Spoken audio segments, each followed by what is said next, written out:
asalaamaaleykum wa rahmatullah tey nag dama leen indil benn thème boo xam ne bu intéressant la mooy li ñuy wax uluwul himma mooy koo xam ne dafa am ay ambition yu kawe.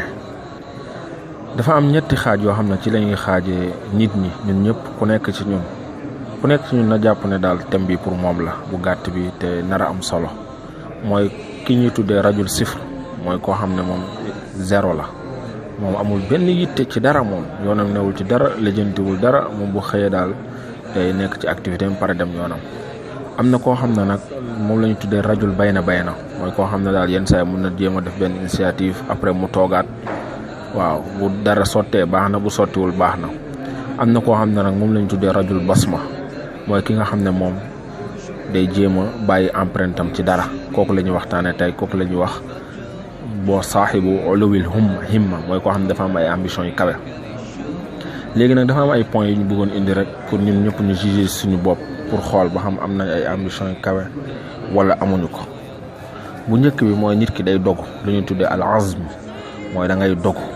waaw yàlla suñu borom mu ngi koy wax ci alquran fa iza azamta fatawakkal ala allah. boo dogoo rek wàkkillu ci yàlla. kon mbir moo soobu rek dafa laaj dogu. ñaareel bi mooy jikko yi nga xam ne dañ koy xàmmee lu ñuy tuddee ki ñuy tuddee dafa am ay ambition yu rëy mooy lu ñuy tuddee an nadamu ala tarki taat mooy day nekk koo xam ne moom bu toogee te deful dara loolu daf koy métti. moom dafa jàpp ne temps bi toujours war na ci def lu important. beneen mooy lu ñuy tuddee at tafarrut wal infiraat mooy yenn saay war na toog moom kese. waaw toog moom kese di xalaat, parce que bu fekkee yow da nga am ay ambition yu rëy bëgg nga réaliser dara ëllëg munoo chaque instant nga nekk ak nit ñi déedéet, parce que il faut ngay toog yow rek di wéet pour mun a xalaat li nga bëgg a def noo koy defee. beneen point bi ci tom mooy lu ñuy tuddee iradatu maalil umur mooy koo xam ne moom toujours day xool mbir yu gën a kawe. lépp lu ñuy ut rek moom danaan moom li ci gën lay ut, comme ni ko yonent bi sallallahu alayhi wa sallam jàngale ne boo leen di ñaan seen borom aljanna ñaan leen ko firdawsil aala. bu leen wax man naa dugg aljanna rek naa fa am pante rek, mais na nga wax ne man kat su ma duggee aljanna bu gën a kawe ci aljanna yi laa bëgg. ci wàllu àdduna tamit noonu la, booy utal li nga xam ne moo gën a rëy moo gën a baax.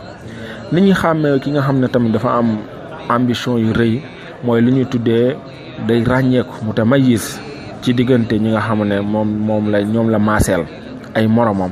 day fekk moom dafa ràññeeku seen biir. waaw du yem ak ñoom, peut-être bu waxee nga xam ne kii wax na, bu doxee nga xam ne moom la, bu soloo nga xam ne moom la. moom daal dina am lu mu ràññeeku diggante moom ak ay moromam.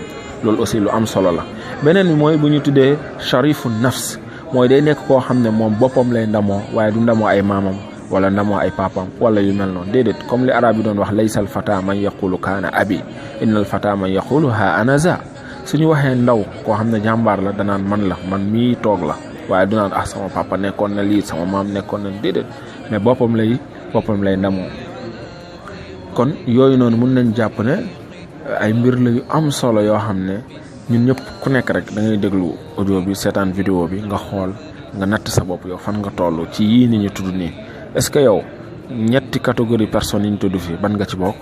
su fekkee da nga bokk ci bi ñuy ut ñun ñëpp mooy rajul basma mooy da nga bëgg a bàyyi sa empreinte ci dara, est-ce que mandarga yi ñu tudd nii mi ngi ci yow? su dee mi ngi ci yow nga développé ko, su dee newul ci yow nga jéem ko ut ba pare daal di koy développé. kon ñu ngi leen di gërëm di leen jox dig daje beneen yoon. merci.